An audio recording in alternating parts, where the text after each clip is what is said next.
Broadcasting live from the Business RadioX studios in Atlanta, Georgia, it's time for Coach the Coach Radio.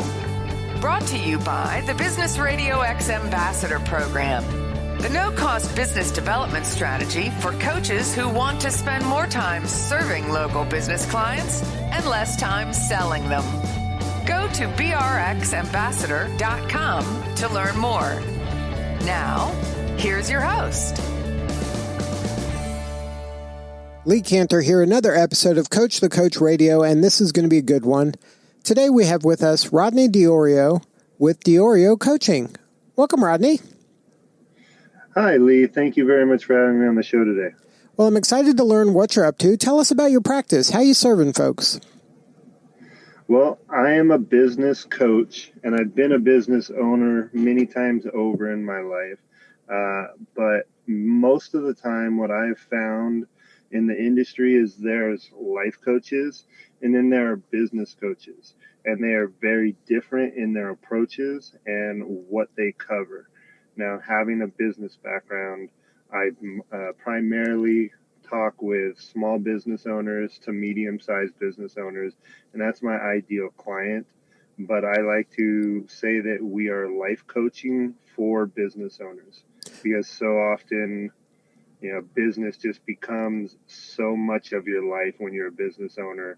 It becomes literally like eat, sleep, and breathe your business. It's always on your mind. It's always taking up your time. And we want to help bring some life back into those business owners. So how do you discern between a life coach and a business coach? Where do you see kind of the parameters of each? That's a great question. Life coaching, it really is a holistic approach to people's everyday life that just don't have that satisfaction, that there's something missing and they're looking to solve that. And usually we don't touch on careers or business too much in life coaching.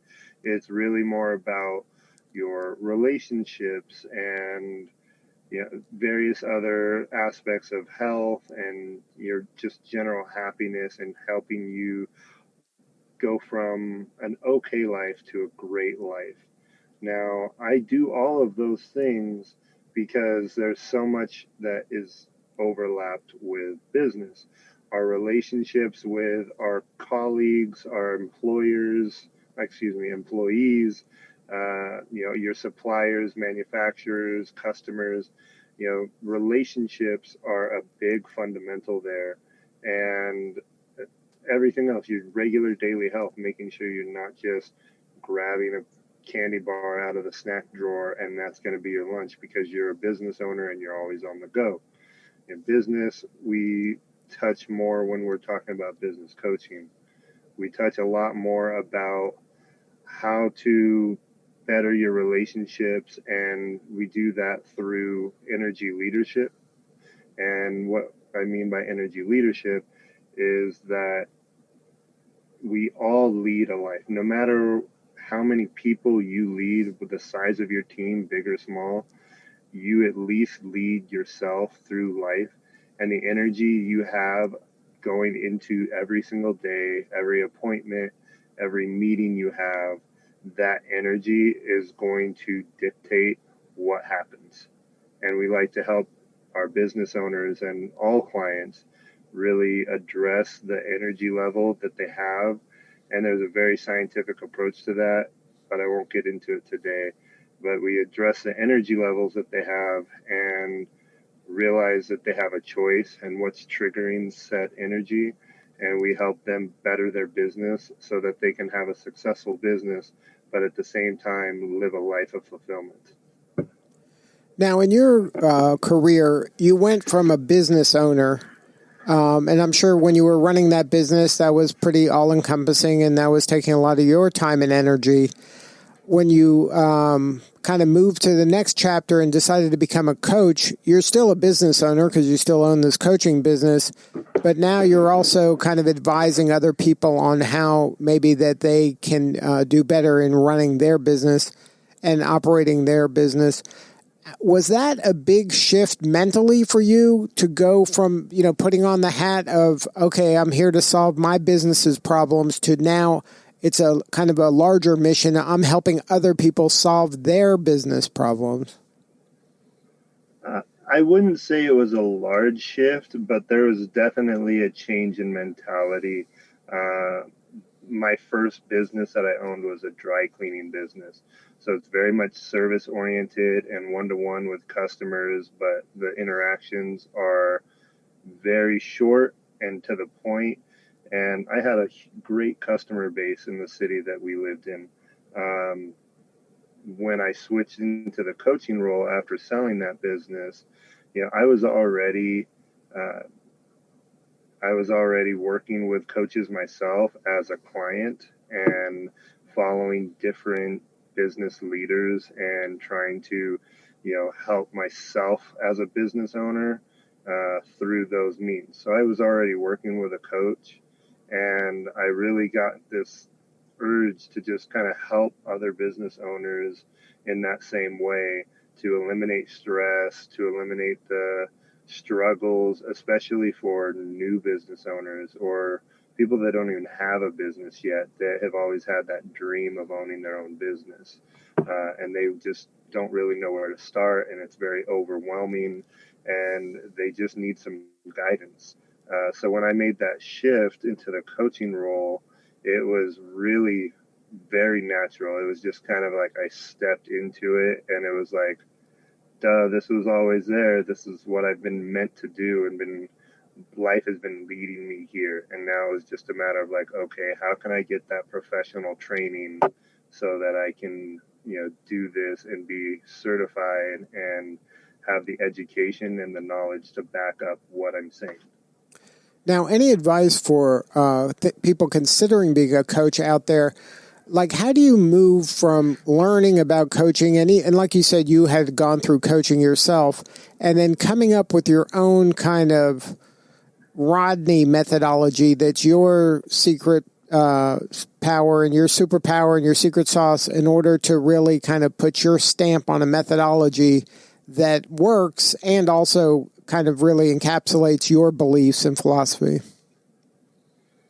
Well, Lee, I'm sure you can attest that you have a unique way of thinking and way of doing things, and that's all based on the experiences that you've gone through throughout the years. I mean, every life event that we have has the ability to shift and change our perspective and what our priorities are, or it could also reinforce our perspective and really give it like, you know what, hey, I was right, this is true, my values are even more solidified in my beliefs and how I operate as an individual. And I went through a coach training program through the Institute for Professional Excellence in Coaching, and they have their methodology that they teach. And it's a great methodology about energy levels and how to really help the client get from point A to point B in a smooth and seamless transition, and help them get to that point faster than they would have on their own. And my method is their method, but in my style, in my speech pattern, at my tempo, and taking in all the experience that I've gained over the years through owning businesses, through being, operations managers for other people's businesses, all the interactions that I've had, the relationships and knowledge that I've gained through my own mentors has really shaped me into one unique coach. And just like all coaches, they are unique. And that's because no two people are the same. No two people are at the same point in their life. No two people have experienced the exact same life. And that's going to shift your perspective, your values, and your beliefs. And really, once you put that into any type of business, that individuality is going to shine through. Now, let's get tactical for our listeners. What advice would you give somebody when it comes to hiring and managing employees? That is a great question, and it's one that a lot of clients struggle with. It really depends on where you're at in your business and how large of a team you're looking to grow. If you're, like, for example, if you're hiring your very first employee, you've launched your business, you just don't have enough hours in your own day, and you're starting a team from scratch. My best advice to somebody would be to hire somebody with similar values as you, but with different strengths. So find someone who excels where you struggle. You want somebody to be on the same wavelength as far as beliefs and values and your vision for your company. You want them to share that, but you would want someone who can help you pick up the slack where you struggle. Get somebody who's great at that thing, whatever it is. If you're more of a people person and you're not so gifted in accounting, find yourself who's good with numbers. Now, if you're further along in your business and you're looking to hire somebody, say you have established a team and you're really looking for somebody to, say, take over more of the day-to-day operations for you so that you can step away from the business a little bit and maybe launch a new division of your business, find somebody who is just like you. If you're looking to replace you, you want somebody who has the same characteristics as you do, and that way they can step into that role seamlessly on your behalf. So it all really depends on what you're looking to hire somebody for, whether or not they're picking up the slack or whether they're taking something over for you because you have other things you need to put your focus into. Now, you're in the position where you're working with a significant other. Do you have any advice for those kind of teams where you're working with your significant other? Yeah, working with a spouse is going to be challenging, no doubt, but it can also be very rewarding. My wife and I founded Iorio Coaching in 2019, and she just this past January left her full-time corporate position to come onto the business full-time and do everything that's in the background, all the website development and meetings and setting up events and speaking engagements, and she's doing all of that in the background, and that's where her strength lies. So we are now full-time coaching business, the two of us, and I would say anybody looking to start a business with your spouse, communication has to be key. Talk it through, have the game plan well in advance before you pull any triggers to say, hey, you know what, I'm going to quit my job. Make sure you've discussed it thoroughly, and don't just discuss it once, discuss it multiple times, because there's going to be different things that you think of that you weren't thinking in that initial sit down where you had this discussion. Now, once you've started working with a spouse, I would definitely say do your absolute best to keep your romantic life and your business life separate. And it's really hard to do sometimes, but the best way we have found is we set up business meetings with each other. It's like, hey, every other Monday, we're going to have breakfast, and this is what we're going to discuss. We're going to discuss, the statistics of the website and how our marketing is doing, and we're going to go over those numbers. Once we're at home, we're at home. We don't talk about business unless there's some type of emergency that comes up, and then obviously you have to. But you try it, and work is work, and your relationship is your relationship, and you can't overlap the two to the extent to where you're always just looking at each other as business partners. You have to have that spark that drew you to that person at the very beginning. So now how do you handle kind of bad news or conflict or, missing a goal or things, the difficult conversations? With the spouse? Yeah. Yeah, a lot of this would be around that energy leadership that I mentioned with the coaching. We have the methodology that nothing is a negative. It's always a learning experience, whether it's a marketing campaign that we invested a lot of money in and it didn't go the way we wanted. We're learning from it. One of those levels of energy that I mentioned is all about finding the opportunity and the lesson in every single experience. And that's really where I tend to resonate, is I'm always looking for the learning opportunity, and nothing is really a failure. And when you start to look at things as nothing is a failure, it's only an opportunity to learn and grow, and that's ends up making a great point for pivoting your business and making that slight adjustment. If you're out at sea and you're off course by 1 degree, you're going to end up miles away from your destination. So as soon as you see that slight issue, whatever it is, and you make that adjustment, course correct, and now you're right back on track. So it's just a matter of being open and having that communication there and talking it through early and devising a plan together as a team.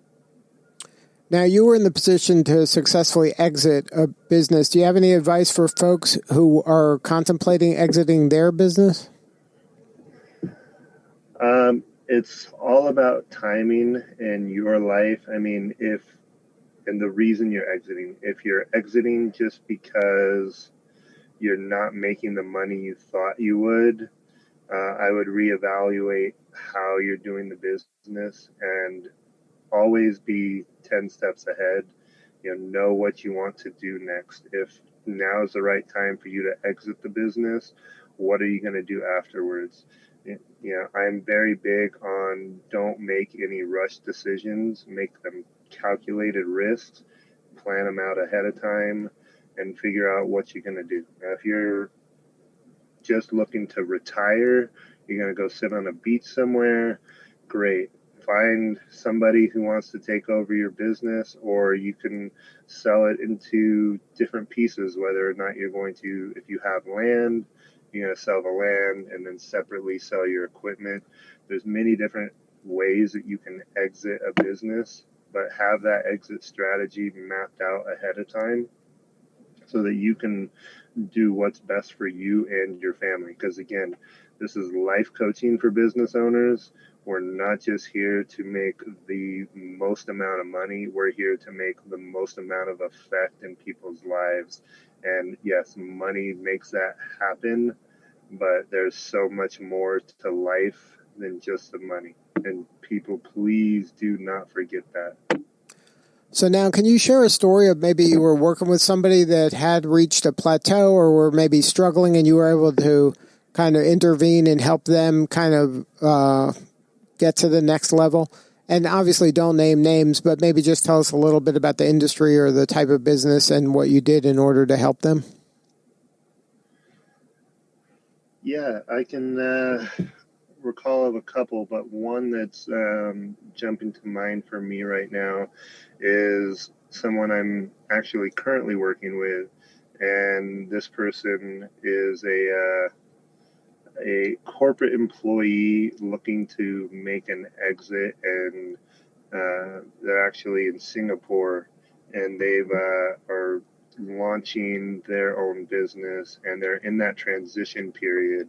So she reached out to me after she'd already planned out her business, and this is what she wants to do.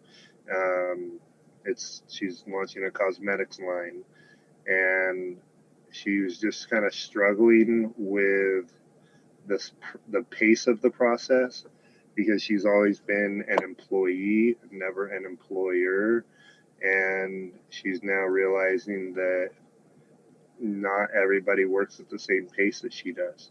And, she's working with suppliers and different manufacturers that she's trying to have develop her products, but they're not working as quickly as she would like, and they weren't basically keeping their promises on keeping to a deadline. So she reached out to me just looking for help and advice and coaching around, am I doing the right thing? Because now I'm second guessing. And through a few sessions that we've had already, and we have many more to come, we've developed that her mentality around what success for her business is, and knowing that this is her first business.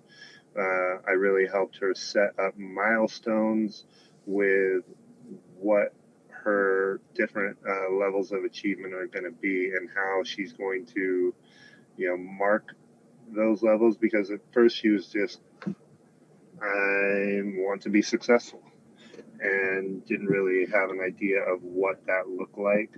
So we really sat down and we worked it out, like, well, what does success look like? How do you define success?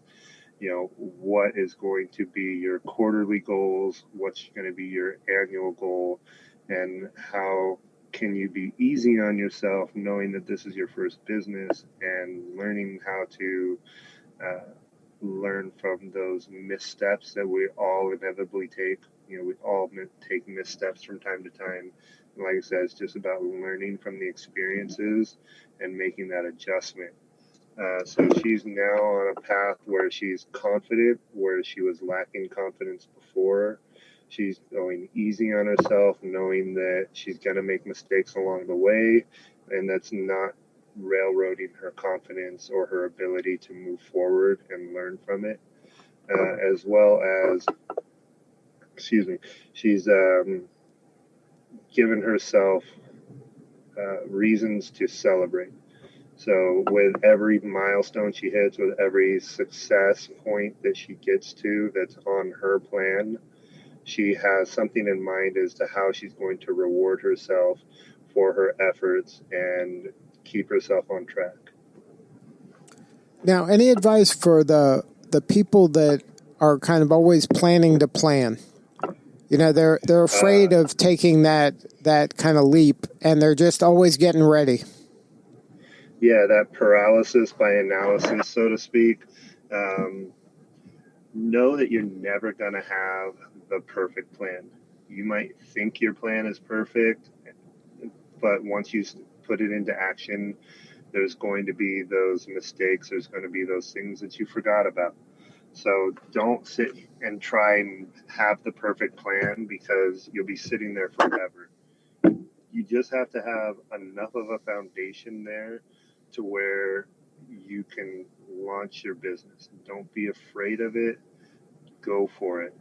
Launch that business, and then when things come up, make those minor course corrections, learn from it, step back if you need to, get a mentor, a coach, somebody that's in your corner that can kind of help mentor you and guide you, and just keep chugging away at it. You're going to have to put a lot more work in the beginning than you will at the end, but it will pay off. So don't sit there and just, wait until everything is in perfect alignment, because you're going to be waiting forever. You got to take that chance, take the risk. Well, Rodney, great advice. I mean, just a ton of great information today. I really appreciate you coming on. If somebody wants to learn more about your practice and maybe get on your calendar to have a conversation about how to take their energy and their business to the next level, what is the website for you and your wife? You can find us at dioriocoaching.com, and Diorio is spelled DEIORIO coaching.com. You can also call us directly at our office number, which is 702-706-2260. Well, Rodney, congratulations on all the success, and you're doing important work, and we appreciate you.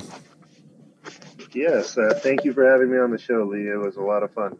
All right, this is Lee Cantor. We will see you all next time on Coach the Coach Radio.